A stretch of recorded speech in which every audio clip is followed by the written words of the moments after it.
Hey guys, this is Mike Mahaffey, the old bastard BJJ guy, here for BJJ Mental Models. Back in my day, we had to walk uphill in the snow both ways to get to the academy just to learn some crappy technique from a random purple belt. You kids have it so easy because now you can just subscribe to BJJ Mental Models Premium and get tons of great audio courses to learn new techniques, enhance your mindset, and entertain yourself. You can even get personalized rolling reviews from some of your favorite BJJ Mental Models coaches, including me. It's like having your own seminar, you spoiled little whippersnappers. So what are you waiting for? Subscribe to BJJ Mental Models Premium right now, get off my lawn, and go train.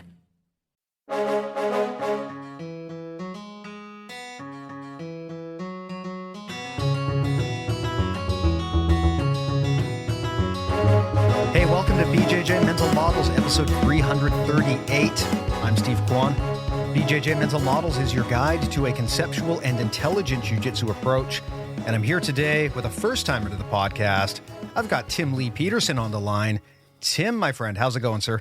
Going great. How you doing? I am also doing good. I was saying earlier, with a name like Timothy Lee Peterson, I half expect you to be like a historian who specializes in the study of like Italian fascism and agriculture or something. It's a very nice, fancy sounding name. But of course, you're a jiu-jitsu dude. Why don't you tell everyone about who you are in case they don't know the name? Yeah, my name's Tim. I started doing martial arts when I was about 4 years old. I started doing jiu-jitsu when I was about 15, and I continued training and teaching at UCLA. And then after I finished teaching at UCLA, I opened a school called Robot, and I ran that for over 12 years. And now I kind of teach at a couple different places and looking to explore a couple of different ideas with you today. Nice, man. Well, I am excited. You had a really cool topic that you wanted to discuss, and it actually aligns with something I've been trying to figure out a way to get here on the podcast for a while, but I will maybe turn it over to you. Why don't you introduce what you wanted to talk about, and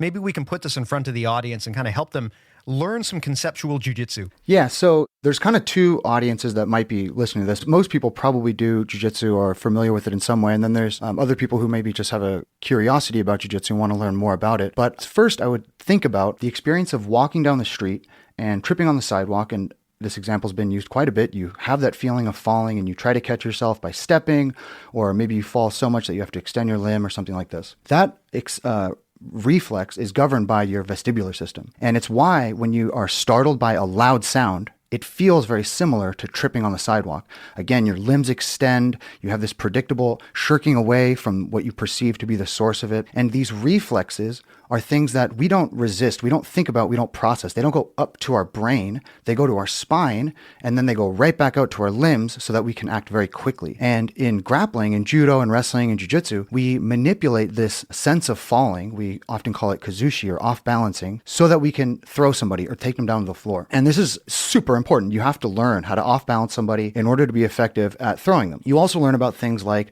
how somebody's gait pattern, the way that they walk, affects this ability to off-balance them. If you can make them walk predictably, you can off-balance them predictably. Similar things happen when you're down on the ground. If I'm playing guard, if I'm on my back using my legs to defend myself or to attack you, and you're standing over top of me passing my guard, you can still be off-balance because your spine is not on the ground. If I move your head around in certain ways we can talk about, then you'll have these sort of predictable falling responses. And again, in jiu-jitsu, we use this to trip people, make them fall, sweep them, things like this. You notice that the person playing guard, though, if they're on their back, does not really experience a sense of being off balance. They're very balanced. In fact, they're so balanced that they're able to take their feet off the ground and use them against the other person. And we call this playing guard. But there's another mechanical occurrence that is very related to your spine and nervous system that does affect the person whose spine is on the ground. And we could refer to it as something like alignment or misalignment. And this second item is, I think, what I would like to focus on today and sort of how it relates to the notion of balancing that I think a lot of people are already somewhat familiar with. Nice. I mean, there's a few things I can tag on to there. Talking about when people are standing up, you're absolutely right that there's a level of response that's kind of pre-programmed into our biology. It's very, very hard to stop ourselves from doing this. The interesting thing, for anyone who's a parent, they've probably seen this. When you're trying to teach a kid how to walk when they're learning for the first time, they're falling over left and right. And they do this as well. They have those natural responses that just happen. You don't teach them to do these things. They just immediately kind of go stiff and their arms become like frames to prevent them from landing headfirst on the ground when they fall over. And that's a very important thing to understand when someone is standing up, right? And you see this in jiu-jitsu with sweeps too. If you're doing an airborne sweep, why do we do a lot of the sweeps that we do? Many of them, the whole intent is I want to get them to post their hands on the ground, right? Because if I can do that, now they're light, I can get up and wrestle up, I can get into a leg entanglement. It's very hard to stop yourself from posting if you're about to land head first. Yeah, and on that note, the extension of the limb is to protect the nervous system. It's obvious to say that, but it's worth coming back to because the idea essentially is that the nervous system prioritizes itself. Your brain doesn't want to go crashing towards the center of the earth and like a cantaloupe explode on the sidewalk. So it will extend limbs to keep you away from that fall. You could even go back to when we were in our boreal species and reaching for branches and grasping allowed us to not fall out of a tree if something were to happen. This extension in our body is very deep in our nervous system, and we sort of repurposed it as we became bipedal into the action that we call throwing. And throwing is very related to our gait pattern of walking, how our head moves in order to allow us to throw, how our eyes turn in order to allow us to throw effectively. As an example, if you watch somebody who's new to striking in Muay Thai and you watch them punch a bag, you'll notice their eyes kind of fix on the bag as they punch. But if you watch somebody who's more experienced, you'll see that they start looking out of the corner of each eye as they turn their spine slightly when they throw jabs or when they throw crosses. This sort of turning action, this walking pattern where our head moves that we can talk about, and then the extension of our limbs is repurposed through training in Muay Thai and striking to throw punches and things like that, but also can be, when it's not trained, it can be exploited and people sweep us, they put us in straight arm locks and things like this. Yep. And even with training, sometimes you still have to do it. I mean, look, very, very good black belts will post hand first onto the mat to prevent themselves from getting swept. Do they want to do that? It's usually not good to post on your hands for the reasons we talked about earlier. But if the alternative is crashing face first into the mat, you're going to post on your hands most of the time. So it's something that even if you train really, really hard, there are still situations you're going to encounter where you kind of have to do it. And you also talked about how part of the reason why this happens, people are trying to make their bodies kind of longer. They're extending things. And from a jiu-jitsu context, people who have listened to me talk for a long time have known that one of the things that you're trying to do when you're trying to crack open someone's defense and you're trying to, get to a more dominant position, often you're trying to force their body to open up a bit, right? Because I mean, if I were to ask you, what's really the thing that makes side control a worse position to be stuck in than to be playing guard? Why would I rather have you in my guard than have you on top side control? Well, it's because if you're on top side control, you've basically cut my body in half like a pizza. You've got my arms and my head on one side, and you've got my legs on the other side, and you're kind of just sitting right in the middle. You've cut my body in half. And so you're kind of forcing my body to open up. You're getting access to that, my soft, squishy underbelly, my vulnerable area, and it makes it easy for you to hold me in position and also to start isolating things further, right? Because what are you going to do if you get side control on me? Well, you're probably going to try to, isolate my arms or my head so that you can lock in a submission, or you're going to try to open up more access to my belly so you can go to mount or knee ride, or maybe you're going to try to turn me over so you can get to my back. But in any event, you're starting to kind of crack me open like a walnut. You've got that option. Whereas if I am playing guard, I've got all my weapons facing right at you, and it's going to be a lot harder for you to just cut me in half until you get past my legs, which we would call a guard pass, right? So that's a general idea in jiu-jitsu that's very important. You're trying to kind of separate their arms, their legs, even pull their head away so that they're not just this big shell that's hard to attack. And much of positional advancement involves kind of slicing a person's body up like a pizza so that they can't use all of their weapons, their arms and their legs effectively in unison, right? That's kind of a defining characteristic of all of the dominant positions. You're cutting the person's body in half to make it harder for them to use every weapon they've got at the same time. Yeah, and to go further on that idea, when someone is under side control, the essential frame that we all know we have to use is we have to connect our elbows to our knees like we were in turtle position or like we were crawling. We have to connect our elbows to our knees so that we can move ourselves away from the other person. But when someone has you in side control, they can make things a lot worse for you by cross-facing you in a way where your eyes point, let's say, to your left, and then pulling your legs so that your knees, say, point to the right. And what happens is by turning the top of your spine to the left, and turning the bottom of your spine to the right, they put you in a position where your nervous system is saying, I cannot deal with this stress on the spine. This torque on my spine is actually going to cause damage. So we need to get away or stop or get away from whatever is causing me to have this input to the nervous system, which is where you see limb extension again from a pin. The person was not falling. So what is giving rise to this limb extension? Well, their spine being twisted up, their nervous system is saying, we have to get out of this, and they start extending.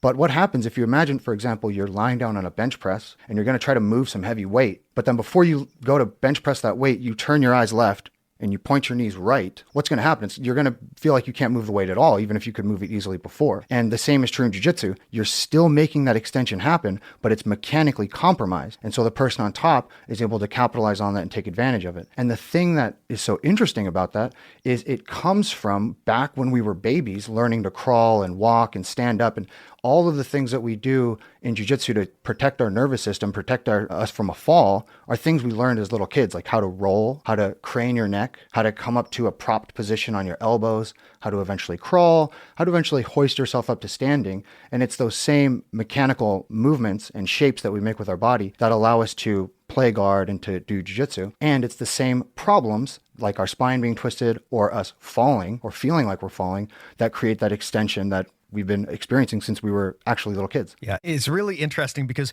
in jiu-jitsu, we often talk a lot about mental conditioning and how part of the reason we train is so that we can kind of bypass some of the natural responses that can be harmful in a combat situation. Someone who has never trained a martial art before, if they get into a physical altercation, they're probably going to go into that fight, flight, freeze response, right? They might adrenaline dump. They'll probably be breathing too hard. They'll probably be way too tense. They're going to tire themselves out. They're going to burn themselves out. So we as martial artists train to overcome that so that we don't succumb to those things that can be counterproductive and we can fight more intelligently. However, there is a point where your physiology, the human body's physiology, just cannot be denied. And at some point, those natural instincts are just going to take over. And even the best athletes in the world can be forced into panic mode and into making dumb mistakes. And that's actually a big part of good jiu-jitsu is you're putting so much pressure on the other person that they can no longer fight calmly and rationally and they start to panic. The example that I think of, I'm an old ass guy, so I remember back in the days in the 2000s, right? I mean, you probably remember this. It was a pretty dark time when the Iraq war happened and there were incidences with waterboarding where US soldiers and contractors were being accused of torturing, other people from other countries. You remember this whole thing, right? And there was some conversation about, well, it's just water. How much torture can it be? And I remember Christopher Hitchens, he didn't think waterboarding was torture. So he volunteered to have it done to himself and have it recorded just to prove. And within like 30 seconds or something after they did it to him, he said, no, I was wrong. This is absolutely torture, right? I mean, we can talk about how we know, even if you know you're not going to be hurt, even if you know you're technically in a controlled environment, when your lungs start to, fill up with water, and your airways get blocked by liquid, at some point, your body's innate programming just takes over. And it doesn't matter how rational and composed you are at that point. And we can do the same thing in jiu-jitsu if we put enough pressure on people. You brought up some good examples of how that can happen. Yeah, and you see people get into situations where, a newer person will unthinkingly post their hand out like you were describing, where a professional athlete, you'll see them knowingly hesitate to put their hand out because they know that, okay, once my hand goes out, all of these problems start cascading in front of me, and I might need to immediately take my hand off the mat and roll to defend a submission that's going to happen because I put my hand down. Things like this where you, again, like to emphasize your point, the reflex will happen no matter what, and you see it even at the highest levels, and you see people have essentially bailout methods for dealing with these unavoidable consequences because they do happen and because you do have to have something to do at that point. Otherwise, you didn't make it to the pro level. Yeah. And again, we've seen a lot of this in jiu-jitsu just in the last few years. I came up in a time where we were told that, tapping from pressure is something you should never, ever do. Never tap from position is what I was told. And that thinking has changed a lot. I mean, nowadays, what is the smother? It is basically, in a lot of ways, a positional tap. You're not even doing a traditional air or blood choke in the way that we would normally think of it. You're basically just effectively, you're waterboarding the person, and just in the most disgusting way possible. impossible, right? It's a terrible thing to do to people. And you will see even very good athletes tap out to smother chokes. And that really just goes to show that there's no amount of toughness or composure that can completely override your need at some point to have oxygen and to feel like your body is aligned properly. And understanding that and constantly trying to then take your opponent's body out of alignment, man, that is a game-changing way of thinking. I always tell people, if you can get past the need to feel like you have to do moves and just focus on simple ideas like you talked about. I mean, a friend of the show, Omid Kakshur, he's a black belt out of the UK. He refers to this as rinsing the spine. And I first heard that and I thought, okay, rinsing the spine. Is this some weird British thing? I just don't understand. What does rinsing mean? And he said, by that, he means like, think of how, when you're doing the dishes, you've got a wet dish rag. How do you get the water out? You rinse it, right? You squeeze it, you twist it, all of the water comes out. Do that to the other person's spine in jiu-jitsu, right? Regardless of what move you're trying to do, if you can rinse their spine, basically twist it. And the way you do that is, you turn their head in a direction that their body isn't facing. It will shut down almost everything they can otherwise do. Any position where you can get the head facing in a different direction from the body is a game changer.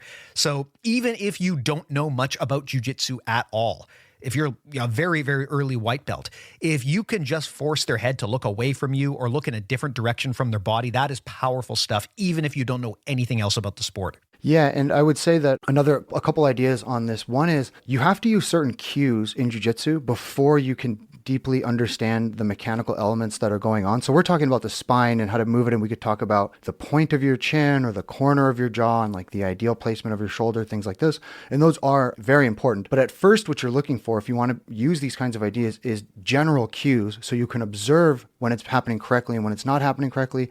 And so you can observe other people do it and when they're not doing it. And I would recommend turning the eyes and turning the knees. And the reason is because when your eyes turn, this turns the very top of your spine at your cervical spine. And your knees are an indicator of where your pelvis is pointed. And your pelvis is where the bottom of your spine inserts.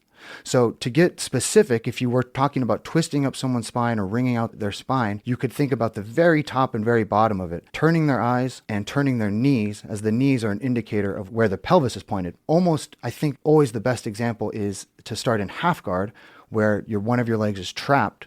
And because that leg is trapped, if you move that leg or that knee, their knees will move in accordance with it. And so your crossface can be used to point their eyes one way by putting your shoulder into their chin. And then your trapped leg, if you pull your heel towards your butt, will exaggerate the effects of that crossface by twisting their lower spine the opposite way. And what you will notice is they have to essentially do one of two things to resolve this contradiction. If you've crossfaced them so that their eyes are pointing left, and their knees are pointing right, they're going to have to get their knees pointing left, which if you can imagine this, would open up a sort of 3/4 mount, or they're going to have to defeat the crossface itself to turn their eyes to the right, which if you can imagine this, would open up a cross knee pass. Now that maybe it's kind of hard to imagine just visualizing it or hearing about it, but the essential idea is when someone's eyes and knees point opposite directions, they have to resolve this by either getting the knees to agree with the eyes or getting the eyes to agree with the knees. And then a second idea, just related to this, is if you're playing guard and you're very new to jiu-jitsu, you should imagine that your eyes are like a field of vision, like headlights,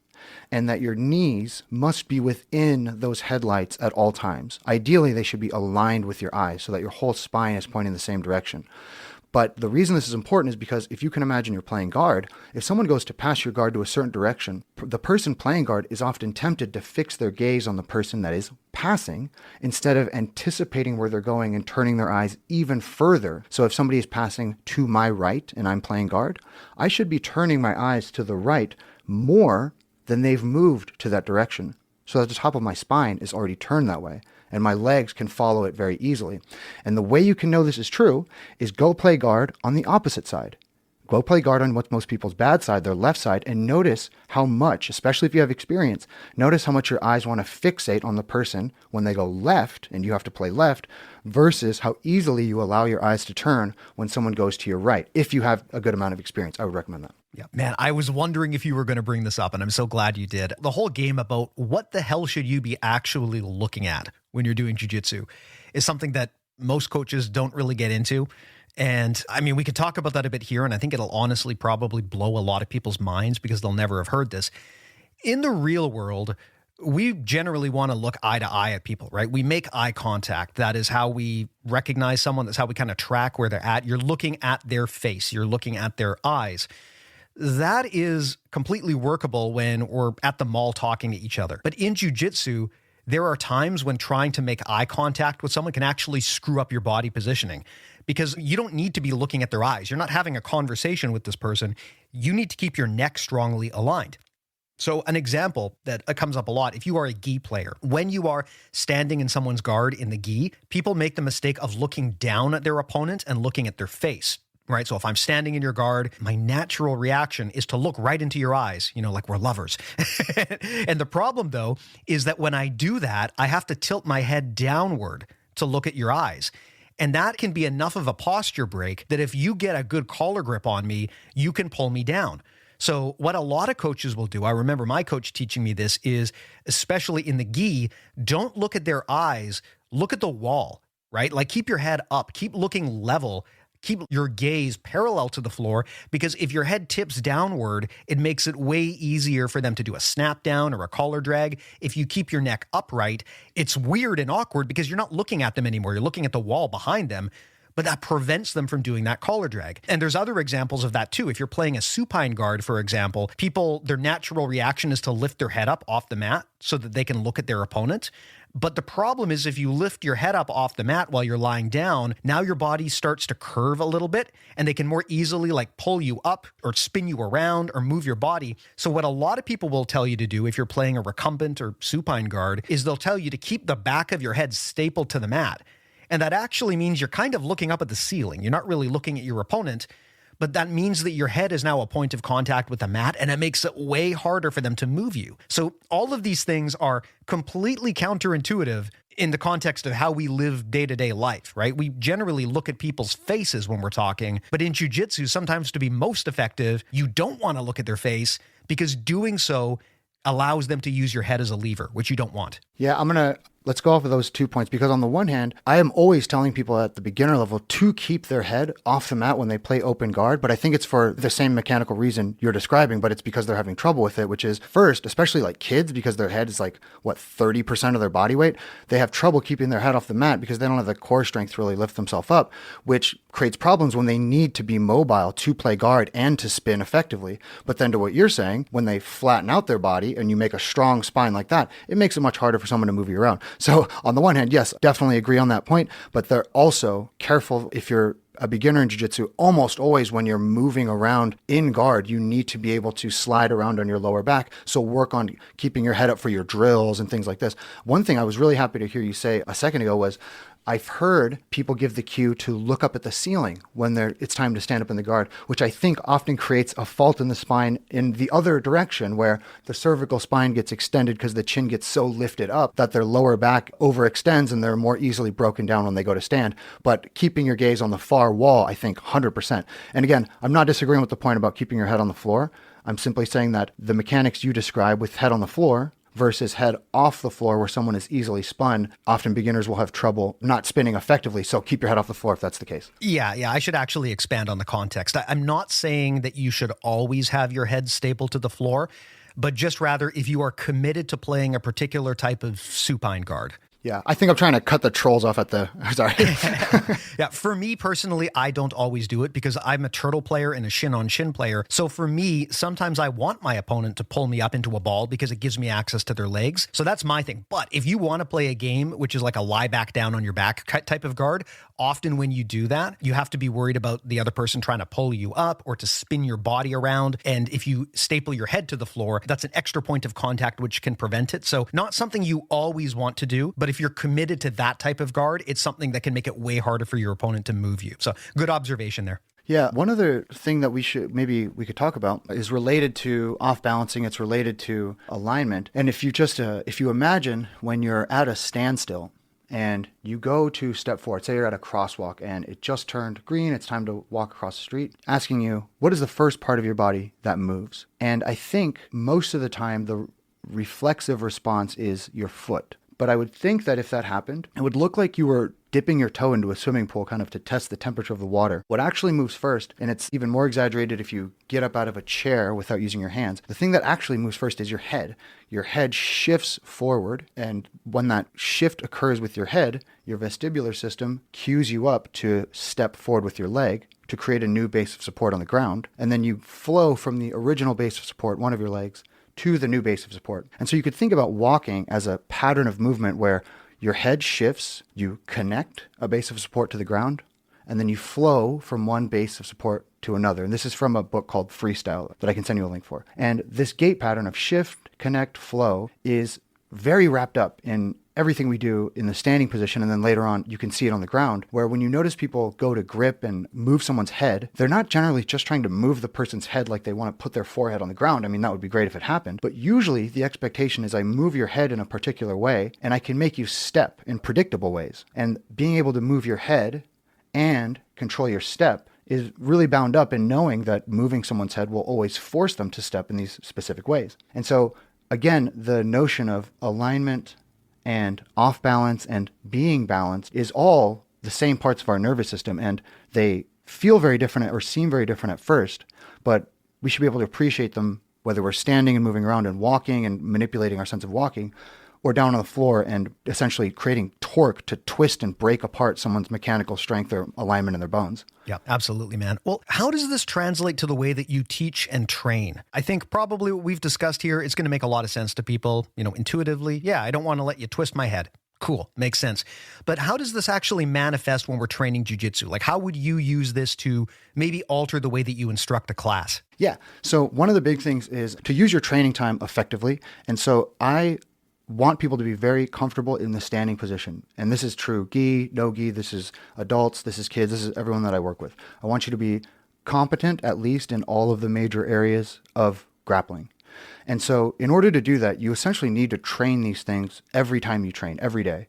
So I always start with standing position. I like to get things to a point where if we don't have a lot of time that day, we essentially can do 10 rounds of grip fighting, 1 minute each, and that can suffice for the day. I also am a big fan of working on something defensively every single time you train. And it might just be a simple defensive movement and escape that gets you into the topic at hand, but I think standing position and defensive movements, guard recovery, escapes, counter movements, things like this, should be in every single lesson. And these help you get a full grasp on what the body sensation is of the topics we're talking about now, which is Kuzushi and alignment of the spine. A lot of people want to focus their lessons and their training exclusively on their offense, but that's like only hearing one half of a song or practicing one hand of it on piano or something like this, where you're not getting the full body sensation you need to be properly informed about the technique. However, being in the standing position every day and being on the defensive end of something every day puts you in territory that allows you to develop this body sense and mechanical awareness every single time you train. And that, I think, is really important for having a strong foundation to work from. So that's one of them. Yeah. Another interesting thing about kind of tracking the gaze, where people's eyes are looking, is in jiu-jitsu, we're not obligated to just stand in front of someone and just exchange throw attempts back and forth. This is something that's kind of different between us and maybe our sister sport, judo, right? In jiu-jitsu, you can level change up and down as much as you want, and it's always threatening to do so. In jiu-jitsu, if I sit down on the ground, that's still a threat to you, which is kind of wild when you think about it. So that's something that you can exploit too when it comes to how to manipulate the gaze. When you level change, what you're ultimately trying to do is you're trying to either go down while they're still looking up, or you're trying to get up while they're still looking down. And you take advantage of that fact. This is actually a huge advantage for smaller people. Small people often feel kind of outgunned in jiu-jitsu because, they're not as big, they're not as strong. Sometimes people claim that small people are faster, and that might be true, but honestly, there's a lot of really fast big dudes, so I don't even know if you can count on that. But one thing that small people do have is the ability to level change rapidly. And once I realized that, I was able to deploy that really effectively against bigger people. So if I want to stand in front of you and we want to exchange stand-up, I don't have to just stand there on my feet until one of us gets thrown. I can kind of alternate, drop for a shot, even sit down, get back up again. And if I keep doing that, it forces the person on top to have to keep adjusting their gaze, right? Because, if you're looking right at me eye to eye because we're both standing and suddenly I drop for a double, if I can catch you bad timing, it's going to be real hard for you to do anything about that. And similarly, if we're down playing guard and then suddenly I just stand up when you expect me to, actually play classic jiu-jitsu, if I just get up, that can be devastating. Sometimes the easiest sweep is to just stand up. And a lot of that has to do with gaze tracking, right? You want to take your body to a place where their eyes are no longer pointed in the right direction to be effective against you. Yeah, a couple thoughts on that. One of them, if you notice, a really popular technique in the gi is to fake a guard pull and shoot for an ankle pick. And you'll see, I think when people have trouble with this particular technique, they have essentially the fake of the guard pull has turned into them faking themselves out. They're sort of psychologically holding back in some way. And it can be tricky if you're not sure what to look for to help a student that's having trouble with this. They're trying to do a fake guard pull into an ankle pick. But when they fake the guard pull, the person that's on the receiving end doesn't believe them and doesn't react properly to give the ankle pick exposure that they're looking for and what's going on there. And a big part of it, if you watch, is the person doing the technique, they fake, but they don't move their head as dramatically away from the other person's head. And it's the movement of my head when I'm holding your lapel, it's the movement of my head away from your head that pulls your head forward and makes you feel like you're falling, and therefore creates that reflex pullback that I can use and exploit to get to an ankle pick. And oftentimes people imitate a movement of the limbs, but they don't cue in enough to the actual arc of movement that the head must go through for those limbs to create an actual effect. The other thing on the point you made about a smaller person is a smaller person, for the same notion, a taller person, always exists in relation to the person that they're going with, right? So if I'm 6'6", but my opponent is 7 feet tall, then I'm effectively short against them. And likewise, for being just taller or shorter than someone in general. Usually if someone is shorter, they're almost always going to have an easier time getting their head under the other person's head. A lot of dominant positions or strategies for takedowns involve keeping your head above the other person's, but having your head under is just as legitimate for things like you're describing, shooting into the legs, where you need to make sure that your head makes contact with their body unobstructed. And also for sacrifice throws, for tomoe-nage, for sumigaeshi, things like that, you need to be able to move your head under the person so that your falling body weight can assist you in throwing them. And I think once you realize like tall and short exist in relation to who you're going with, you realize I might be generally kind of tall or short, but I also need a fully developed strategy for when I'm not in that position. Because I'm a lightweight, but I'm a little over 6 feet. So I'm kind of tall for my weight class. So I really get comfortable throwing with osoto because I can reach for it from really far away against people. But when I go against someone who's taller than me and comfortable with that, it definitely can take me a second to get my bearings. Yeah. Understanding the body relationship between yours and the other person really informs your game because like you said, many strategies, and where you see this a lot is judo, right? Because many of the sacrifice throws involve you getting your body under the other person's center of gravity, like you brought up tomoe-nage, right? Or seo-nage. You're basically trying to load up their body onto yours, which requires you to get under them. And so there's a reason why these tend to be techniques preferred by smaller people, whereas oftentimes more lanky people, like you said, they'll prefer things like osotogari or maybe uchimata. A lot of the things where your legs are doing a lot of the heavy lifting, because if you have that range, why not use it? And then of course you get into people who are kind of in the middle of the weight distribution. And those people really have to do the work because half the time they're fighting bigger people, half the time they're fighting smaller people. So they kind of have to have options in both situations. I always envy the giant heavyweights or the really tiny people even, because at least they only have to have one game plan because they know everyone's going to be on one side of the weight distribution relative to them. Yeah. And just, I want to say, I really would encourage people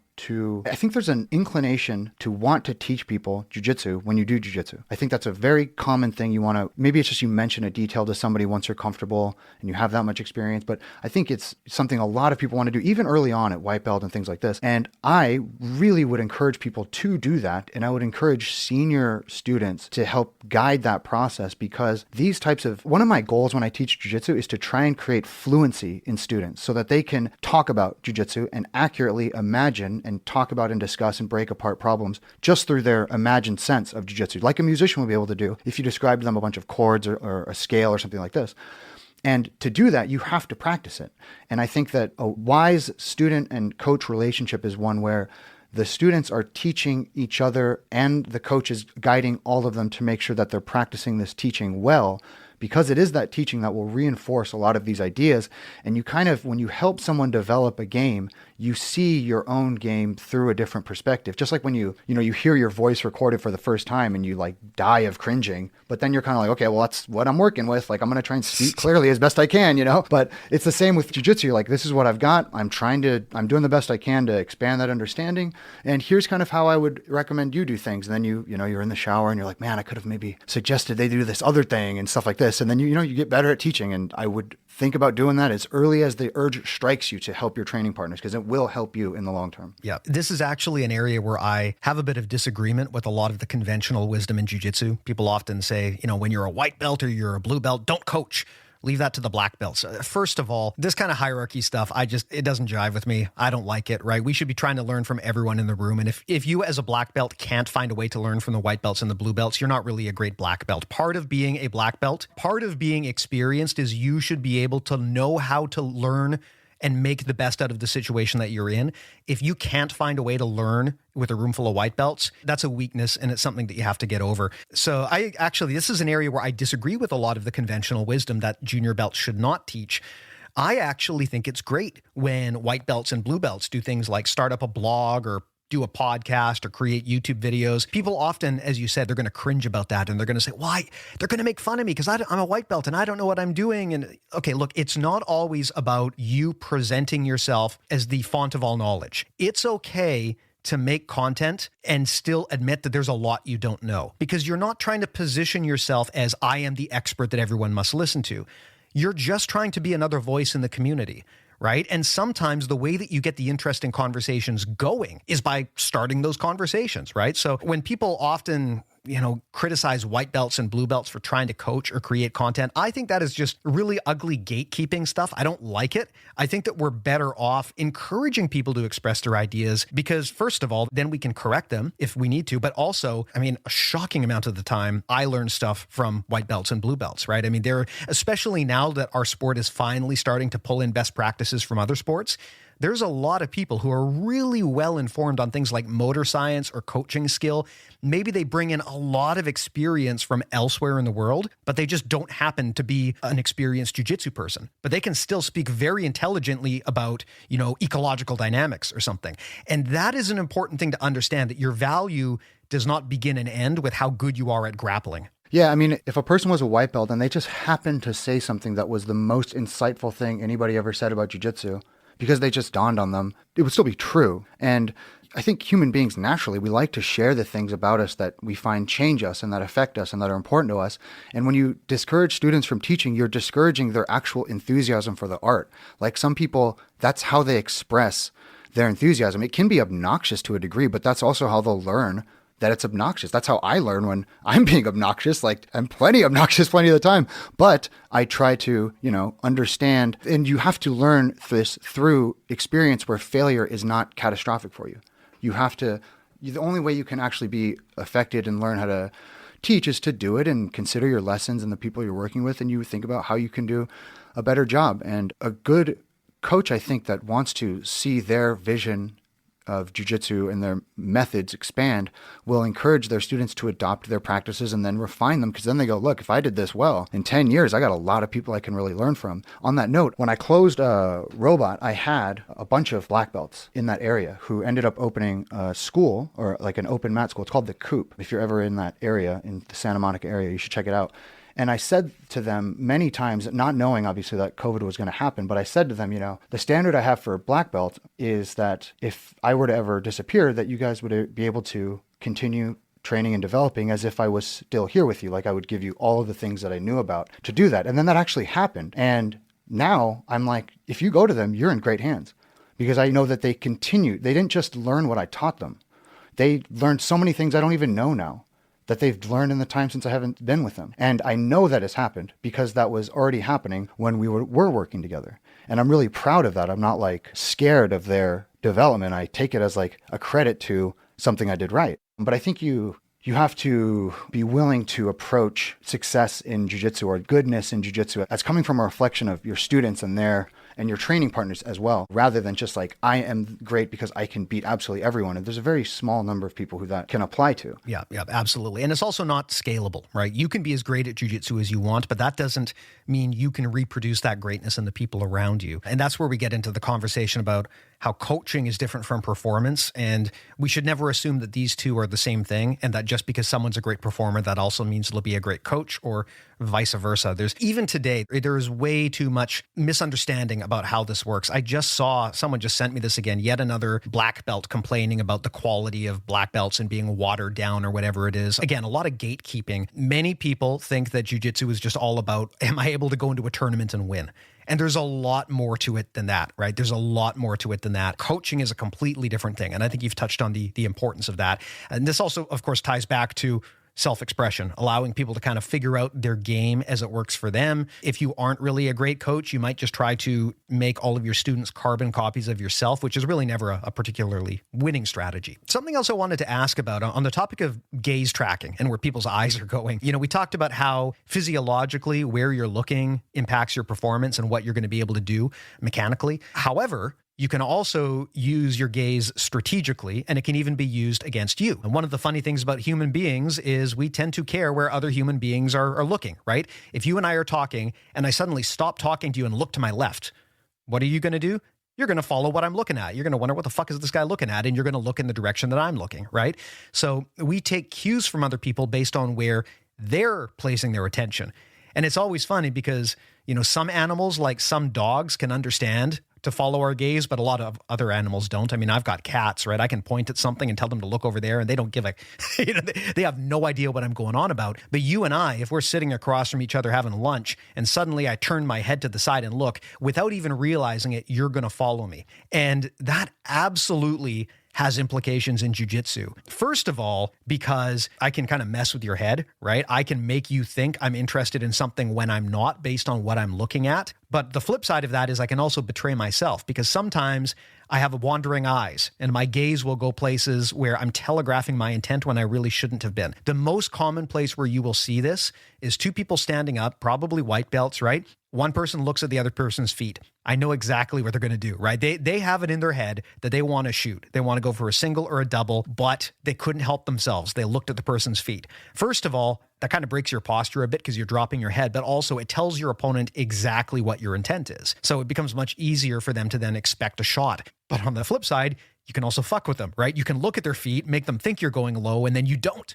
So this is a strategy. You can kind of exploit our natural human inclinations to follow gaze and use that as an opportunity to mislead your opponent. If you're not careful, you can also use it as an opportunity to expose yourself. Yeah, one thing I like to do for my own safety in the standing position, as well as just a strategy, is if I'm grip fighting with somebody, one of the first things I do is I'll bring my hand towards their peripheral vision and see at what point their eyes move to kind of track what my hand is doing. And, you kind of flick your hand out there and you bring it back. You don't just dangle it, obviously. But what I'm trying to see is at what sort of proximity does my grip begin to present a danger to them. And if it presents a danger at a range where it's not even realistic for me to have gripped them, I know that they're quite uncomfortable in the standing position. There are other people who, if you go to fake a grip and you get a centimeter away from their lapel, their distance management and perception is so perfect that they won't even flinch because they know you weren't actually going to be able to grip them. And that can be really intimidating. Obviously, like the range that people's sensitivity to movement, especially in the eyes, is very, very high because obviously was very important to our survival. Like you're saying, you can manipulate it, and then you can also manipulate it again with what we were talking about before. If you're down on the floor, for example, and you're cross-facing somebody, let's say you're in side control, right? Their head's on your left arm and elbow are under their head. You've reached forward, your left hand is grabbing into their armpit, you're making that false grip, you're pulling your elbow to your hip, you take your shoulder, you bring it under their mandible, you point it towards their chin, you start cross-facing them, it's pretty good. But if you turned your eyes to your right, towards their legs, and turned your stance so that your left leg was somewhat short and your right leg was somewhat long, you would feel this dramatic increase in the amount of torque there was. It would even be if you were looking at their left knee, which in this example is the one that's further from you, it would be more torque when you looked at their right knee. You continue turning your eyes further and further. They would feel a significant increase in that twisting force that they're experiencing, and then they're going to move in these predictable ways. So again, it's not just the eyes being used as a feint almost, but also to improve the mechanical efficiency of something that you're doing. Yeah. This especially comes up in techniques where you are connecting to them with your head somehow. For example, if I'm on your back, my head placement is tremendously important because that's one of the things that will hold you in position. But even if I'm on top position, there are many situations where I can use my head like a battering ram. It's kind of, I can use it to either hold you in place or drive into you so that my hands are free to do other things. And that is a tremendously powerful thing if you can do it, right? And in some situations, it can be the difference between a technique working and a technique not working, which is your head placement. One thing that I try to be very careful of too is I really don't like it when people mash my face, and since I started jiu-jitsu, I've had a lot of competitors tell me like, well, you know what? You just got to tough it out. Sometimes they're just going to mash your face. I'm sorry, but no, I'm not that guy. I am a hobbyist. I have to go to offices. I really don't want to have two black eyes when I go into work. So there's a lot of techniques where you can take that away, particularly many low passes or crash passes, where if you look away from them or you change the angle of your head, you can make it really hard for them to stiff arm your face. So again, that kind of comes down to what you're looking at and where your gaze tracks, right? And what your head positioning is. I just saw Lachlan actually post a really interesting social post about this. He does those sub-meta quiz posts where he says, which of these two is correct, A or B? And he shows you two variants of the same position. And one of them was like a passing position that was all about where his head is placed. So something else that maybe we can talk about here is when we talk about turtle or back position, the reason why these are considered so dangerous, a big part of it is because you can't see what's going on. If I am turtled or if you are on my back, I have to rely on feel rather than on sight to know exactly what you're going to do. And that is something that you can accommodate for, with enough training, you can learn to develop the sensitivity so I can feel where your hands and your legs are and I can fight accordingly. But then that changes your strategy as the attacker, because you don't want to telegraph your hand or arm placement too much, lest I figure out what you're doing or get a handle on you. So that is its own completely different skill set, right? Because in this case, I'm not looking at you. If I'm in turtle or if you're on my back, I'm looking in a different direction. I can still fight effectively though, as long as I can keep my head and my spine aligned. Right? Because if I'm in turtle, maybe I'm not looking at you, but as long as you're not rinsing my spine, twisting my head and body in a different direction, if I can track you and figure out where you are, I can still fight pretty effectively from there. So that raises a whole other question about how this plays into defensive positions where you're not even looking at your opponent. I'd love to know your thoughts on that. Like, how do you apply this from turtle or from back control? Yeah, so what I would say is to break up the sense that we call sight and vision from the cue of moving and turning the eyes as an indicator of where and how the spine is currently positioned. When we talk about things that happen before we make contact with each other, say in the grip fighting phase or things like this, we can actually use feints that exploit our hand-eye coordination. Once we make contact with each other and we talk about turning the eyes, we're using the eyes as an indicator to say our spine or our body is turning left or turning right, things like this. But actually, the information of vision and sight is not particularly relevant once you've made contact with another person. This is why you can have blind competitors in judo and grappling, but they must start gripped up, is because the information of sight and vision is useful in something, is necessary, let's say, in something like striking, but is essentially not useless information, but it's not the actual signal that you need when you're grappling. That comes from your skin and the rest of your vestibular system and your ability to feel changes in pressure in your body. That's why you can actually train very effectively in jiu-jitsu with your eyes closed. It's also why it's kind of compelling to close your eyes when you do something like listen to music and you take away some of the information of sight in order to hear something more clearly or to feel something more clearly. On that note, you have to remember that a lot of times we consume jiu-jitsu content as vision. We see it, maybe we hear about it, someone's talking to us about it. But if I came up to you and I said, oh man, I really love this song right here, and I showed you the sheet music for it, if you didn't play music, you'd be like, oh, sure, maybe, I don't know, the song might be terrible. But to a musician, maybe they can make sense of it. But that's because music is the heard thing, the thing you hear. It's not the thing you see on the sheet music. A painting is something you see. Jiu-jitsu is also not something that you just see. It's something you feel. The organs, the parts of your body that experience it are your skin, and your nervous system processes that information. And so it's important to distinguish that, yes, vision does have a obvious purpose in the feinting and grip fighting stage. But once we make contact, and again, the evidence of this is that you can have blind competitors, vision is not the primary sense that we're concerned with. It's feel, it's the sensation that comes through your skin. And actually closing your eyes, just like, again, like if you're trying to parallel park or something, maybe you turn the music in your car down, it gives you more attention to use on the appropriate signal. Yeah. Shout out to Clinton Terry, the blind grappler from New Zealand, right? He's a guy who's legally blind, a black belt, very sharp competitor, runs a gym called Daredevil Jiu-Jitsu, which is a fucking awesome name if you're a blind grappler. Oh, cool. Yeah. So it's absolutely possible. And this all is a great illustration of how sometimes when we start jiu-jitsu, we misunderstand the senses that really matter for doing this sport. And I've talked about this before. When you're living your daily life, a lot of the time you're probably relying more on your vision than a lot of your other senses. Similarly, another thing that I've observed is most of the activities that we do day to day, the stuff that we do with our hands tends to be the really cognitive stuff, right? Like typing on a keyboard or painting or driving a car. Like, I got to think about this stuff. The stuff you're doing with your feet is often kind of on autopilot. You're just walking. You're usually not putting a lot of thought into where you're stepping and which foot is going in front of the other unless something goes wrong. And you see people bring that way of thinking into jiu-jitsu when they start.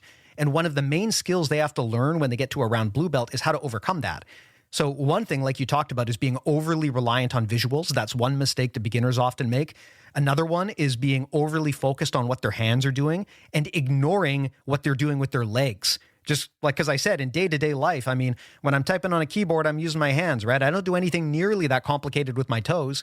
So I see with very beginning grapplers, they're often very fixated on, like, how am I grabbing this person with my fingers?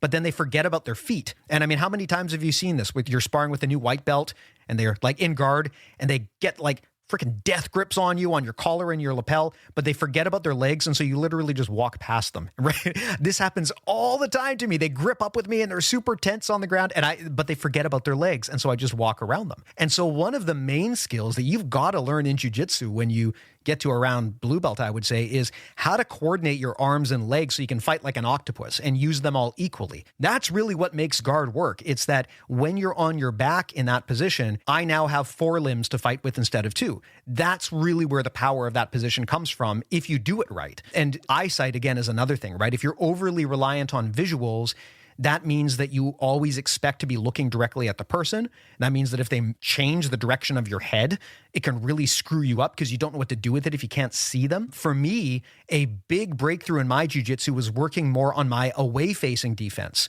So I had spent the beginning part of my journey being told that, like, you always want to regard. Turning away is bad. Turning away is death. Don't ever do that. And so for the longest time, I was terrified of turning away from people when I was playing guard. So what would happen is I would be trying to hold my guard or retain, and they'd start to pass. And I'd realize, when you hit that point where they're going through a guard pass and you've lost it, like it's just a matter of time now until they pass your guard. You're not realistically going to stop them. Many times when you get into that position, the logical thing to do is turn away, right? If I can't turn towards you to defend, I can always turn away. I can turtle, I can Granby, I can do all sorts of things. But that requires you to be willing to fight without using your eyes because you can't look at the person.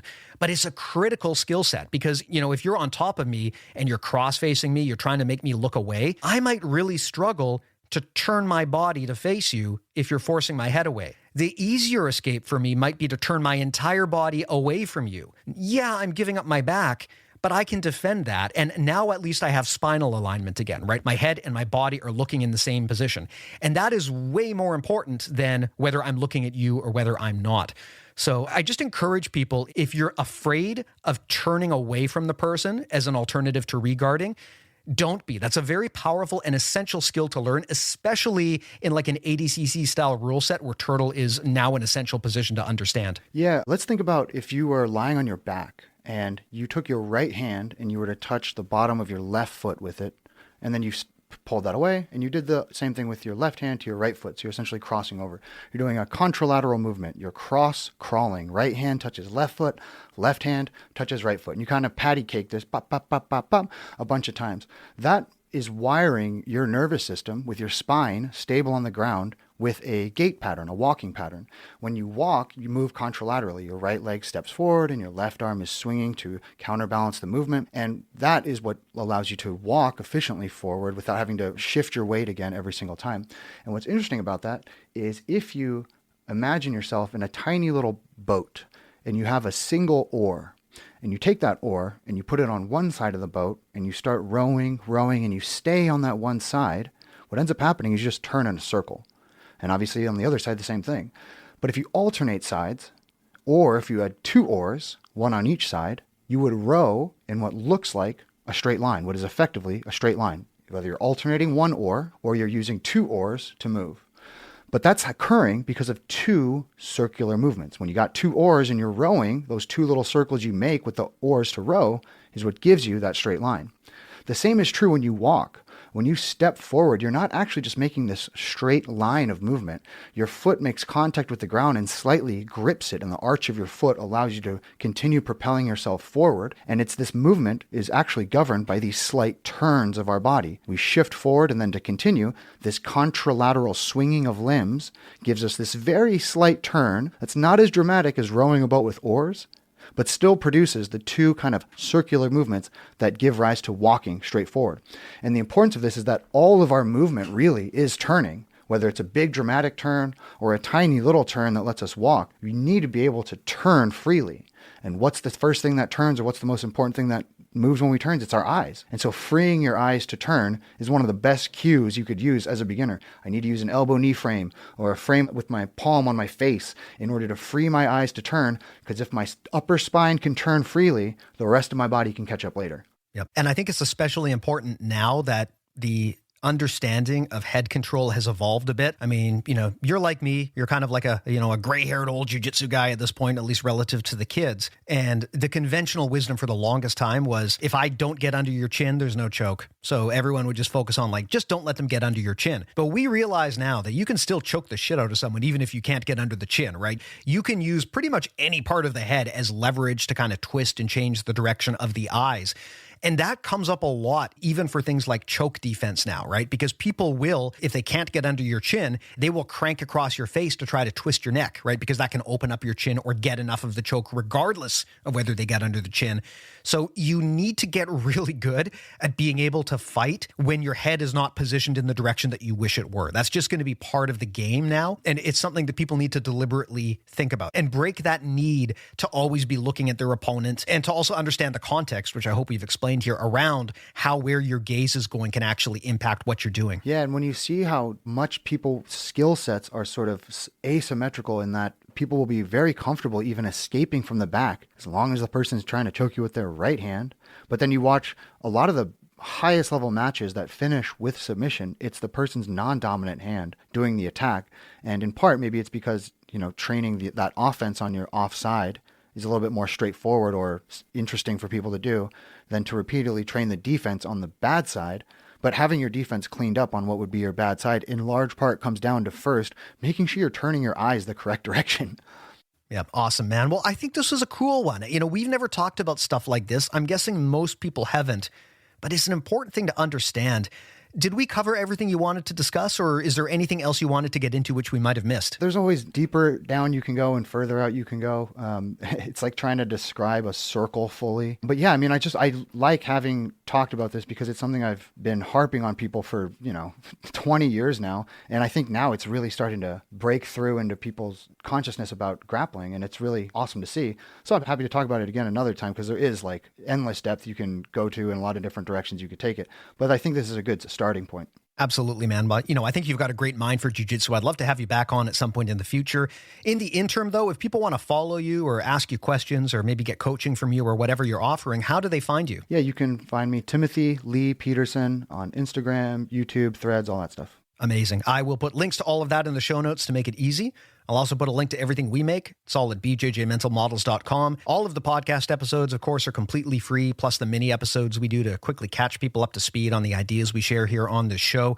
I know there is a lot of stuff in the feed, so I always tell people, if you don't know where to start, just DM me, shoot me a message or an email. Tell me what you're working on. I am happy to kind of point you to the best resource, whether it's something that we made or someone else's. I just want you to find good information. I also recommend signing up for our newsletter, which, again, I'll put a link in the show notes. And I definitely recommend checking out BJJ Mental Models Premium. That is how we pay the bills here. It is one of the most popular jiu-jitsu subscription services in the world at this moment. It's a massive library of audio courses primarily, which is our differentiator. We focus on concepts, strategy, tactics. We do have a lot of video stuff though, but it is really the audio courses that put us on the map. That's also where you get access to a whole family of professional grade premium podcasts that you can only get as a premium subscriber. So for example, Emily Kwok, Rob Bernacki, if you're fans of theirs, they have ongoing podcasts and those are exclusive to BJJ Mental Models Premium subscribers. That's also how you get into our Discord, which I really can't emphasize enough how valuable that is, especially for coaches who are looking for ways to kind of network, figure out how to be better as coaches, and also just kind of integrate with and promote their services within the community. So again, I'll put links to all of that in the show notes. I'm interested in it now. It's like the audio, that sounds awesome. I got to check that out. You know what? It's one of those things where people, you wouldn't think it would work, right? You wouldn't think, well, how can you learn jiu-jitsu through audio? And I mean, the short answer is, of course, you can't, right? At least not completely. But I would also argue you can't learn jiu-jitsu through video either. I mean, you can sit at home and you can watch 8 hours of instructionals every day. It'll give you ideas, but it's not actually going to teach you jiu-jitsu. So at the end of the day, is there a way that we can really just distill the important ideas and crunch them and give them to people, especially the ideas that don't really have a visual component, right? I mean, if you want to show me how to do a choi bar, yeah, it's probably better if we have a visual component. But if you want to talk to me about how to build a resilient mindset, or if you want to talk to me about how to regulate tension when you're grappling, or about how to manage distance, things like that, these are conceptual things, right? These are mental models in a lot of ways. And that's where audio really shines.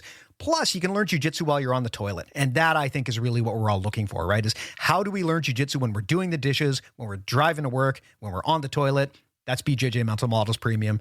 So everyone, please do check it out, bjjmentalmodels.com. I'll put a link to all of my stuff and Tim's stuff in the show notes. But Tim, thanks a lot, man. I really enjoyed this conversation. I'm so glad we got this one done. Please come by again if you got another topic like this, because this is the kind of stuff that people listen to us for. Thank you. It was a great time. Amazing, sir. Well, thank you so much. And thank you to the listeners too. I really do appreciate people spending, over an hour with us here every week. I know you got a lot of stuff to do. It's not lost on me that you choose to spend the time here. So thank you again, and we'll talk to you in the next one. See you then.